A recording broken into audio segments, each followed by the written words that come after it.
Hello, it's Anthony. Just some retard.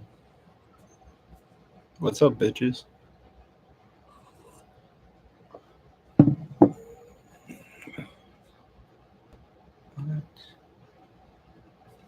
Okay, so what we got?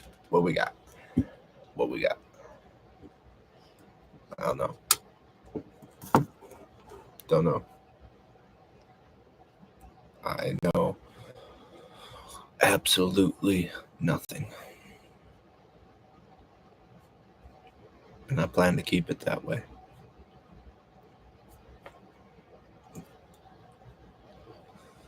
Accepting that you know nothing is the first step towards knowledge.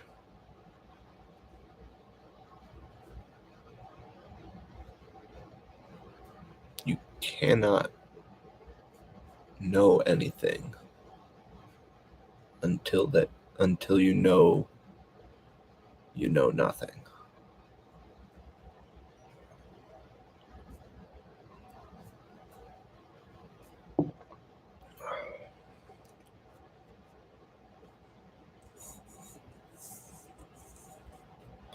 Started reading the Bhagavad Gita, if that's how you say it. I'm only like almost done with the introduction to it, so I haven't even gotten to the actual story. But sheesh, it's gonna be fire for sure. Like just the introduction alone, whatever Yogi wrote it or whoever, like legit gravy for sure. But it's good stuff. It's good stuff. Can't wait to delve into it.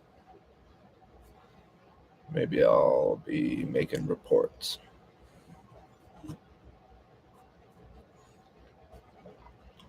But so what's up with me? A couple days ago, I bought some raw milk. Good shit. Not shit. Good stuff. Real good for you. In the span of 2 days, I have drank a half gallon. So, I'm just trying to grow big and strong. Gotta drink that milk. It really is good stuff. Like,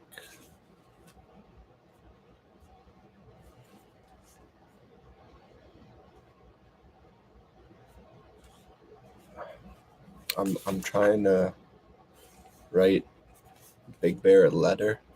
I've been trying for a while, and I'm struggling to find the words. I think I talked about this at once. Like, I asked what would I want to say, and there's so much I want to say, so much I want to thank him for, and I can't get it all out, especially because I want to keep it to like 2 small pages. I don't want to. Like, he's a busy man. I don't want him to read some retard's letter for 10 minutes. Like, I'm not worth that much. Not right now. Even though I am going to be giving him one of these, some nice shekel, ounce of silver. So, with that in mind, I could probably write him like 5 or 10 pages. Now, they're small pages, I know. But I could probably write him like 5 pages and he'd read it for the ounce of silver. But even that, I don't want to do that to him. I want to keep it, 3-page max if I have to. But, originally I wanted to do it in 1 page. And if I want that, like, I really need to find my words and like have no filler whatsoever. Otherwise, it's going to be 2 pages and maybe 3. But, I'm putting a lot on that. It could be better to just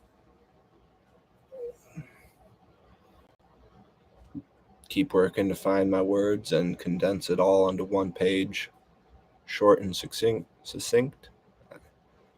And, he'd probably be happy with that. I'd be happy with that if I can actually,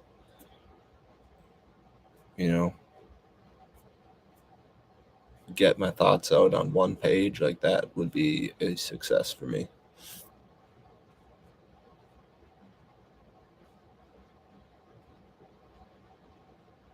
And, I don't have to tell him that much. I don't have to tell him my whole life story, of course. I don't have to, like, I mainly just want to say thank you. That's the biggest thing. I don't really want to focus on myself all that much. If I had the choice, which I do, I just want to say thank you for saving my life. Of course. My thought is like all things through God, but like he was the one who said the words. He was the one who channeled the message. That's how I see it.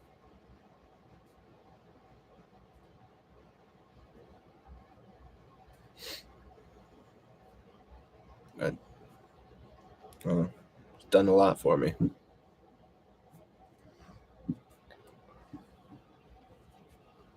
So, talking to Gary today. He's apparently had a breakthrough in deciphering the manuscript from 1700 years ago that he's been working on for a few years now.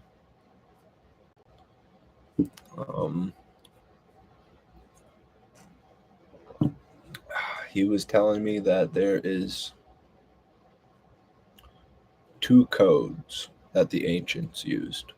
2 codes to describe the universe, to describe everything. 2 living codes that can be seen everywhere in nature and is used to describe all matters of life. 2 codes. He used to think there was only 1, but that's the breakthrough, is that he realizes there's 2. And like he knew this in the back of his mind, but he couldn't find it. But apparently he did. So 1 code is the Fibonacci sequence, which I'm big into. A lot of gravy there.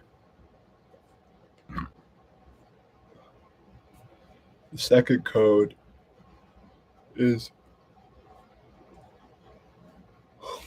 I think, binary, where,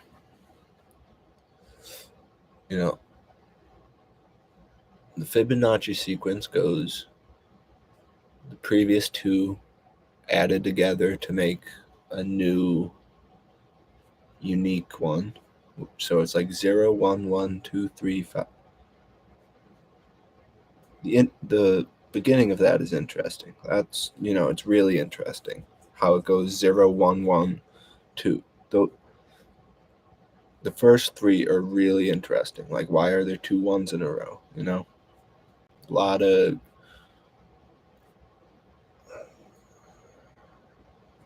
the right person could ladle a lot of gravy just talking about that alone, those first 3 numbers. But Fibonacci sequence goes 0, 1, 1, 2, 3, 5, 8, 13, 21, and so on. Previous 2 added together, making a new one. Gary used a example for that I hadn't heard of before, and I thought it was interesting.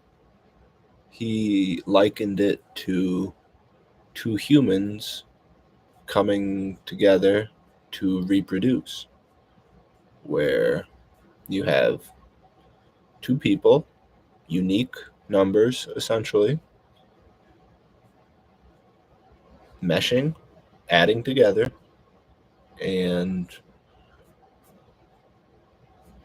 the addition of those two people brings forth a new single number, single person, human. You know, it's like one person is 2, one person is 3. Add them together, the baby is 5. You know, whatever. But you know, it's like two unique things coming together to make another unique thing. It's very interesting. I liked that example. I did.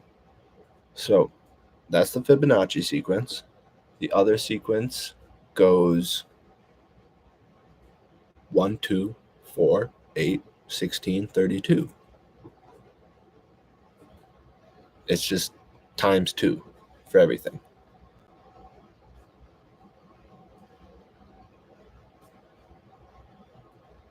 So he described those two sequences, two patterns as the push and the pull of the universe. The two forces that exist within everything. The push, I believe, is the Fibonacci, because it's creating more and more unique things, like new number after new number that isn't the same as the last one. And the binary is the push force. No. I said Fibonacci is the push force. Binary would be the pull. Am I saying?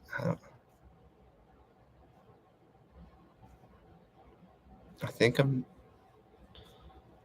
reiterating this correctly, because you know, it's like the numbers are being separated, but it's just a copy of them. It's just times 2. You're pulling it apart, making 2 of it. And I think I'm on the right track there. Sorry if I'm not explaining this correctly, but you have no idea what the fuck I'm talking about anyways, so what does it matter? This is just for me. Ha.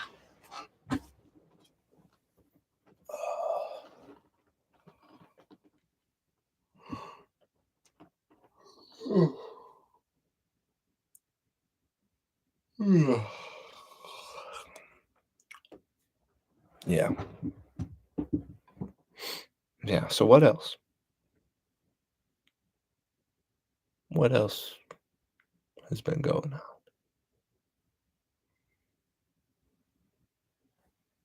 I don't know. I've been happy though.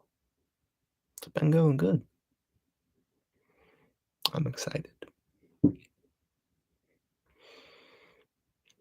Tomorrow, I talk to the therapist again.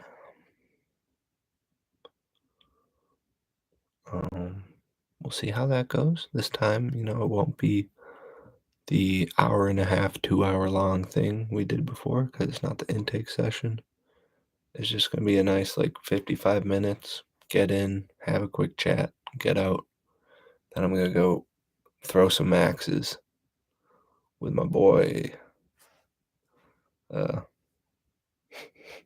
someone who actually watches this, which is pretty cool. Like, I don't know. If you're watching this right now, this video, like, you're dope. You know who you are. Like, I'm just rambling, saying my thoughts. And the fact that somebody watches this and thinks it's interesting, that's cool.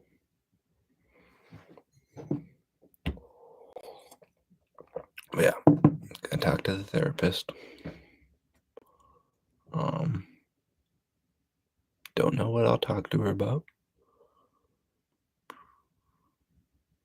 I guess, I guess I'll be paying her $300 just to update her on my life. Tell her what I already know and feel. But I don't know. That's what I thought last time, and we actually got places that I didn't think we'd get, and I was saying things that never thought I was going to be talking about. So you know, with that in mind, like, it'll probably be good. Who knows? That's the best way to go about it. Who knows? I don't know anything. Remember? Not a damn thing. My hair is getting long. It is. It's getting long. And,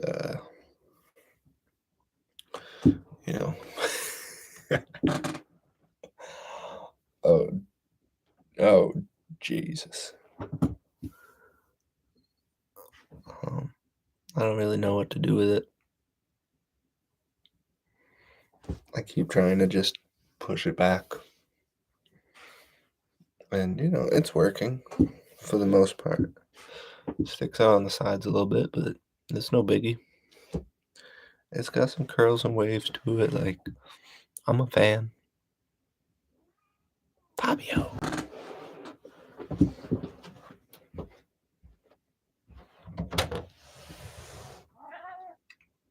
Come on, Inky.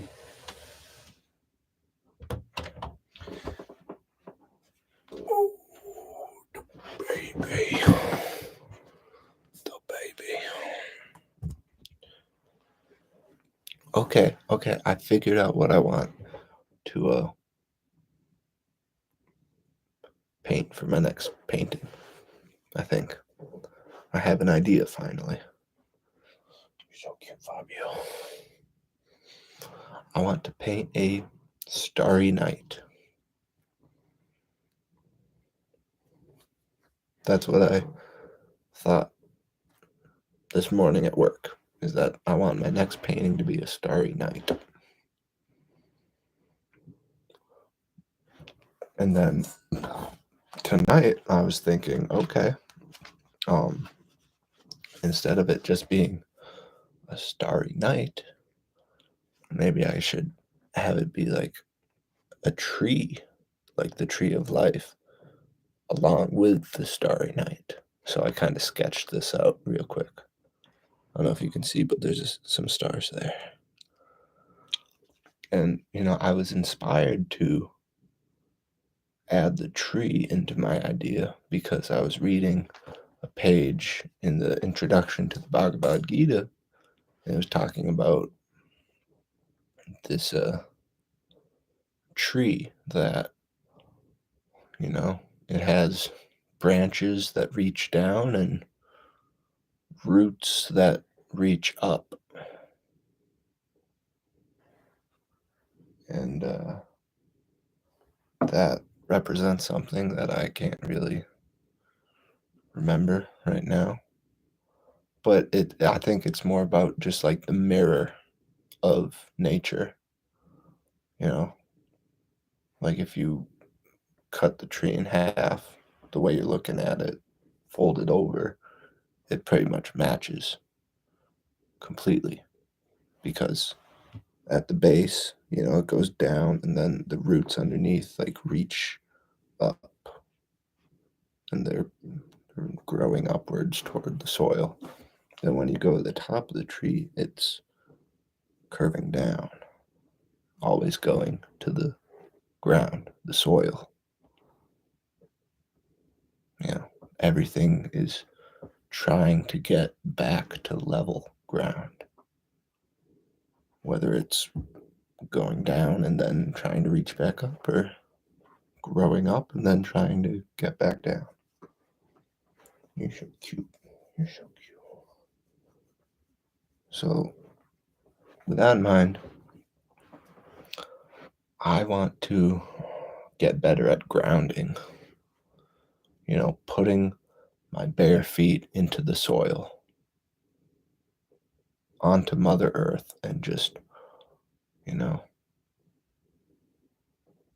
be at one with the ground. Because wearing shoes, like the rubber,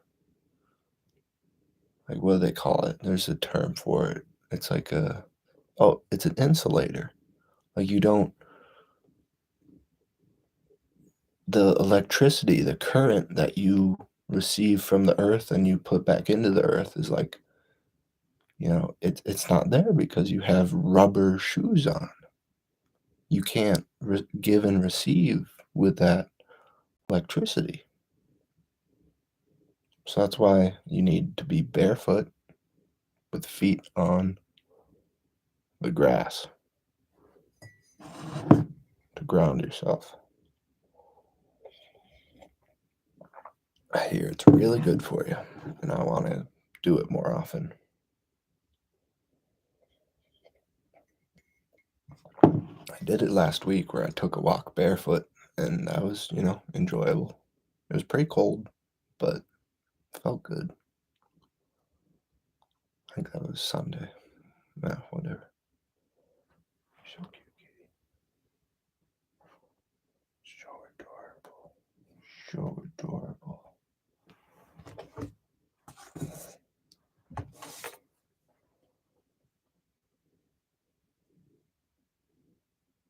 But yeah, I don't know. I think I'm done. I ain't got nothing else. Peace out, bitches.